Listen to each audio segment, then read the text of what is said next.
Bonjour.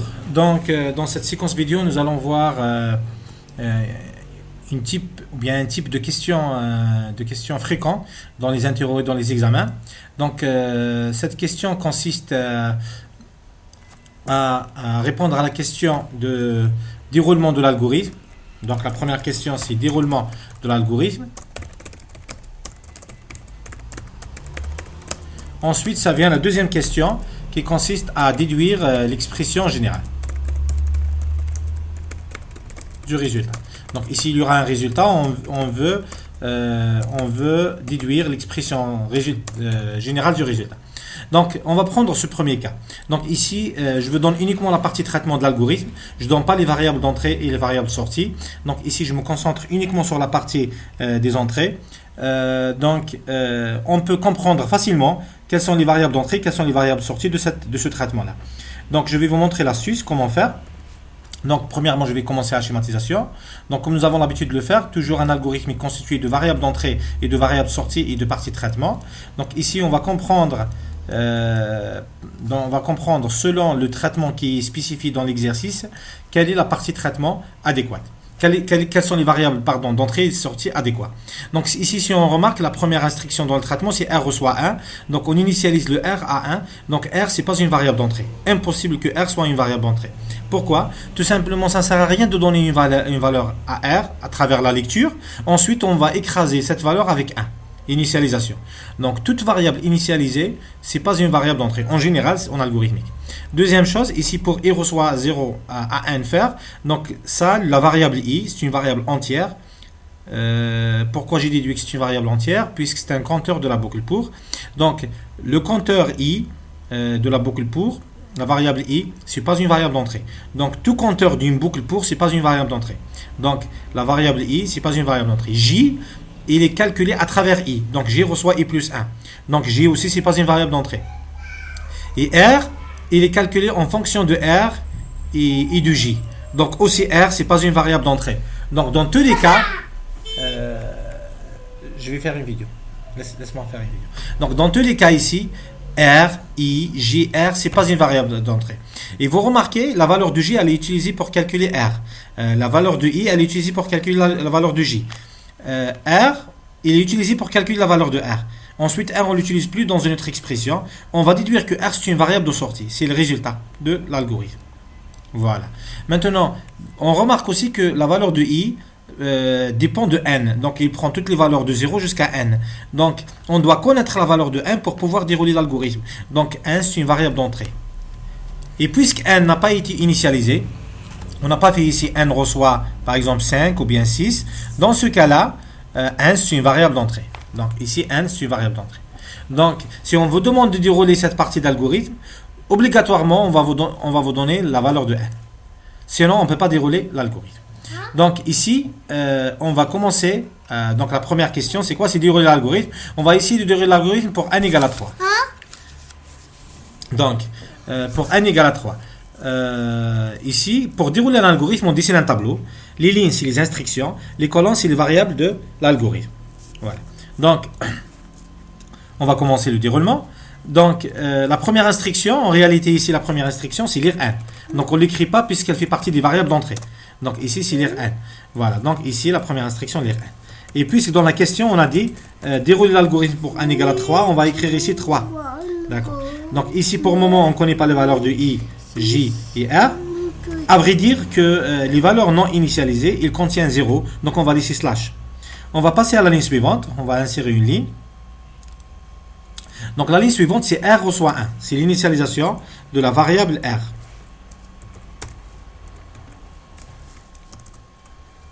Pourquoi tu vas gagner? Voilà. On va initialiser la variable R. Donc ici, on va mettre 1. Toujours n égale à 3. Donc ça ne change pas. Donc on va mettre slash slash. Donc ça ne change pas. L'instruction suivante. Insérer Roblox. Voilà. L'instruction suivante, c'est la boucle pour. Pour i reçoit 0. Donc ici, le nombre d'itérations de la boucle pour, c'est de 0 jusqu'à n.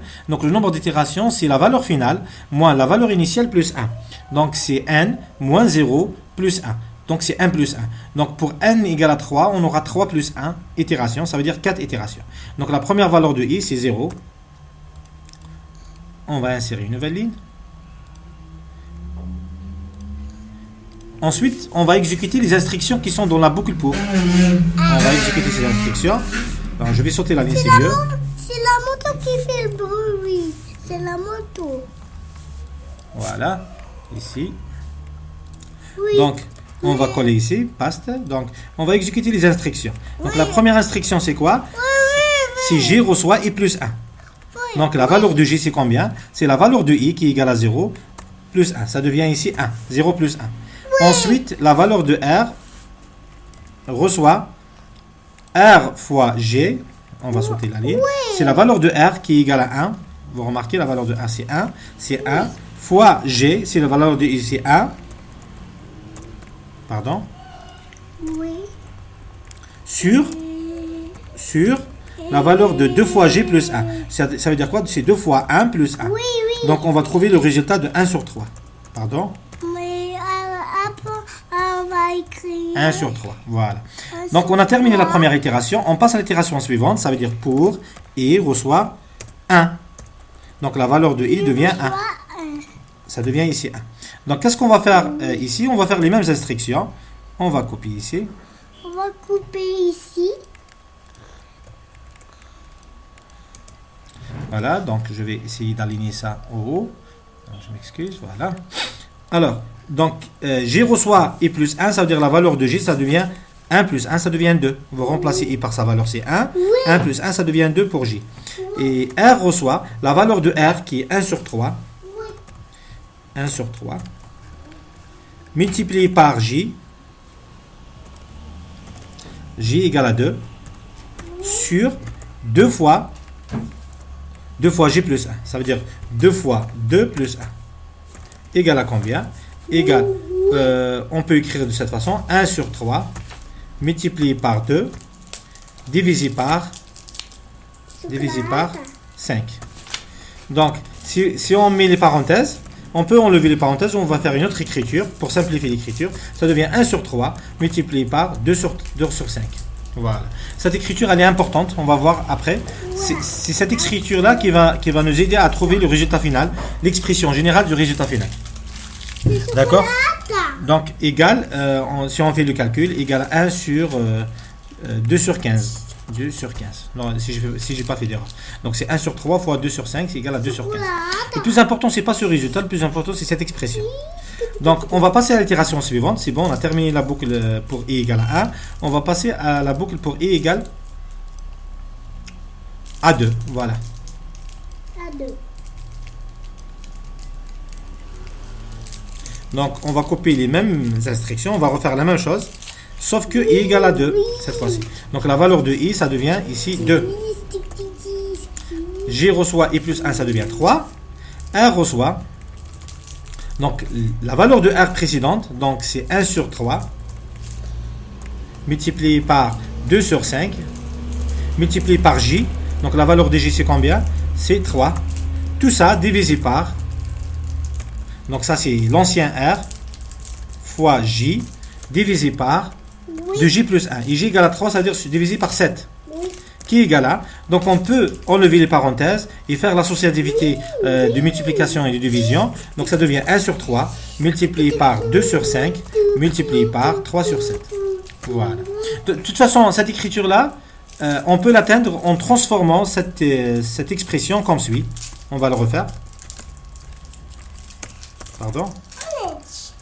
Ça devient R multiplié par G sur 2G, 2 étoiles G, plus 1. Et puisque l'ordre de priorité ici, c'est la multiplication qui est prioritaire, on peut changer de parenthèse. Et cette écriture, elles sont équivalentes à cause de l'associativité de la multiplication et la division. Voilà. Donc c'est la même chose ici, on peut remplacer avec cette façon. R multiplié par G, j'enlève la parenthèse et je mets une parenthèse ici. Voilà, ça devient plus simple. C'est J sur 2J plus 1. Voilà. Donc c'est bien. Donc ça c'est pour I égale à 2. On va passer à l'itération suivante. Je vais insérer une nouvelle ligne. Pardon. Je vais insérer une ligne below, c'est après. Voilà, je fais l'alignement. Donc maintenant, l'itération suivante, pour i égale à 3, donc la valeur de i c'est 3, automatiquement j, si i plus 1, ça devient 4 pour j. R, c'est quoi? C'est la valeur de R trouvée tout à l'heure, donc c'est cette valeur-là, multiplié par j sur 2j plus 1. J c'est combien? C'est 4. Donc 4 sur 2, 4 plus 1, ça veut dire 9. Oui. Voilà. Et ici, on arrête la boucle pour. Donc combien d'itérations nous avons effectuées? Si vous remarquez ici, nous avons effectué pour i égale à 0, ça, la première itération, ça là pour i égale à 1, la deuxième itération, pour i égale à 2, la troisième itération, pour i égale à 4, pour i égale à 3, la troisième itération. De 0 jusqu'à 3, donc on a effectué 4 itérations. Donc voilà le résultat final. Donc le résultat final de R égale à ça. Donc si vous ne faites pas le calcul, c'est pas méchant. Si vous laissez ce résultat comme suit, donc on compte la note complète. Voilà. Donc c'est bon pour le déroulement. Maintenant on va passer à la question suivante. Ahmed, doucement, doucement Ahmed. D'accord? On va passer maintenant à la question suivante, c'est déduire l'expression générale. Voilà. Donc pour déduire l'expression générale, on va procéder comme suit. On va faire pour i égale à 0.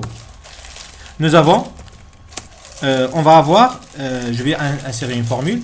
Ok. Nous allons avoir r égale à 1 sur 3. Donc pour i égale à 0, vous avez vu ici, c'est 1 sur 3. Donc je vais insérer une formule. Je vais écrire r égale 1 sur 3. Donc je vais insérer 1 sur 3 comme suit.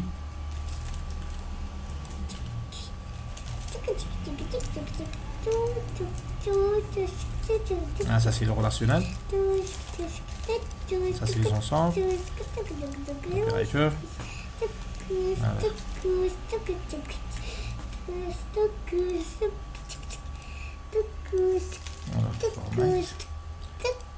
Ça c'est l'exemple, d'accord?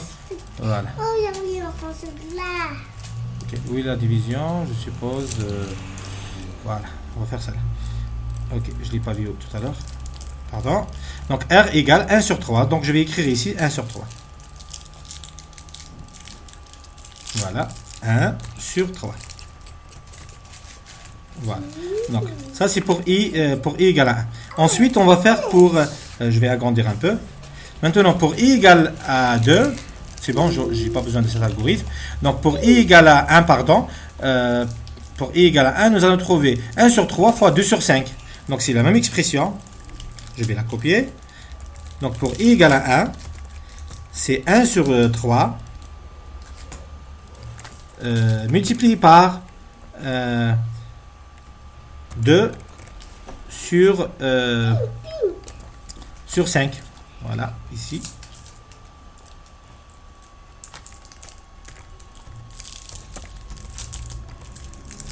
Voilà, donc je suppose pour avoir le tout, je dois avoir ça. Voilà, comme suit. Voilà. Donc, c'est très bien. Donc, ça, c'est remarquable dans le déroulement. Ici, on a extrait l'information dans le déroulement. Donc, ici, on peut écrire, vous pouvez écrire dans la réponse, d'après le tableau, ou bien le déroulement. Oui. Le déroulement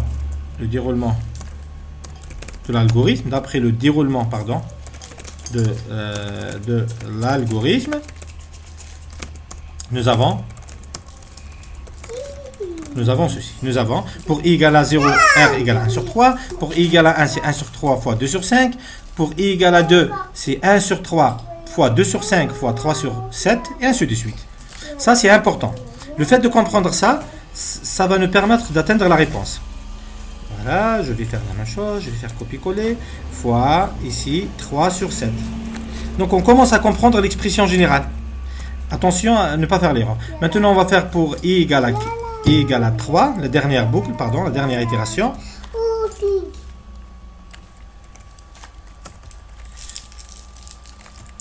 Pour i égale à, comment il s'appelle, à 3. Donc, ça sera la même chose, sauf que cette fois-ci, on va multiplier par le dernier facteur, c'est 4 sur 9. 4 sur 9. Voilà, c'est clair. Donc, voilà le dernier déroulement. Donc, on comprend ici, lorsque la valeur i égale à 0, le dernier facteur, c'est 1 sur 3. Donc, si on essaye d'écrire ça en fonction de 0, donc ça devient quoi? Ça devient ici, ça devient égal. Je vais copier ça. On va ici d'écrire en fonction de 0. Ça veut dire pourquoi? En fonction de i. I égale à 0. Ça devient ici 0, 0 plus 1 divisé par 2 fois 1, c'est 0 plus 1. Pardon. Plus 1. Voilà. Donc, ici, vous remarquez, il y a 0 plus 1. Et ici, c'est 2 fois 0 plus 1, entre parenthèses, bien sûr, plus 1. Donc, c'est 1 sur 3. Et ici, on remarque 1 sur 3, c'est la même chose que tout à l'heure. Ça ne m'intéresse pas donc pour 1 sur 3, c'est bon, je l'ai déduit. Ça m'intéresse le dernier facteur. Le dernier facteur pour i égale à 1, c'est 2 sur 5. Donc, 2 sur 5, puisque i égale à 1, c'est quoi 2? 2, c'est 1 plus 1. Donc, c'est i plus 1 en réalité. Et ici, 2 fois 1 plus 1, le tout plus 1. Voilà. J'ai fait une erreur, je m'excuse. Oui. Voilà. Ça devient comme suit. Oui. Je vais vous montrer. Voilà. C'est 1 plus 1 multiplié sur 2 fois 1 plus 1 plus 1. Oui, Donc, ça c'est 3, ça c'est 5 et ça c'est 2. Voilà. Essayez de le faire la même chose pour 3 sur 7. On va essayer de le faire. Donc, 3 sur 7 égale. Donc, pardon, ici. Donc, j'ai oublié 2 sur 5 ici. Ce que je veux dire ici. Pardon.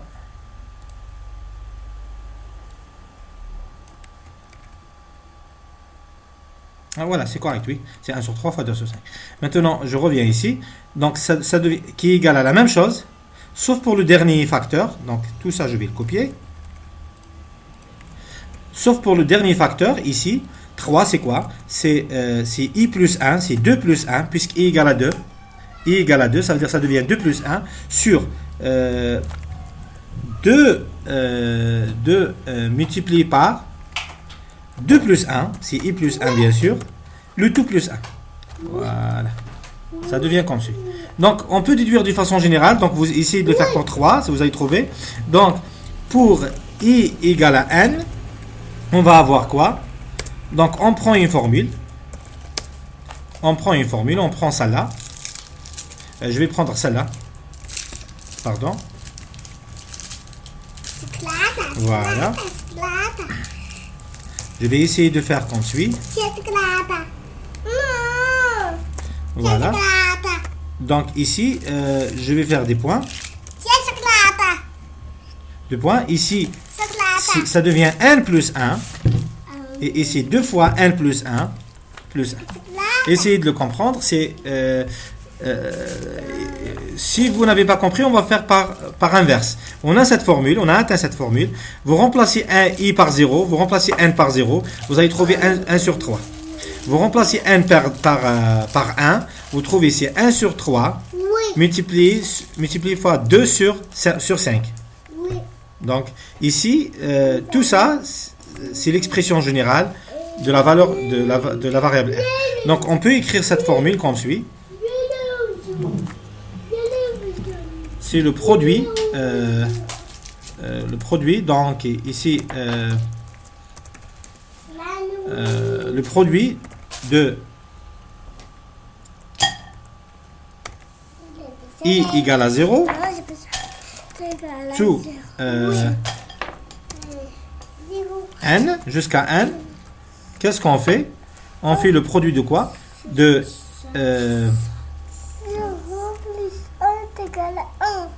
i plus 1 sur 2i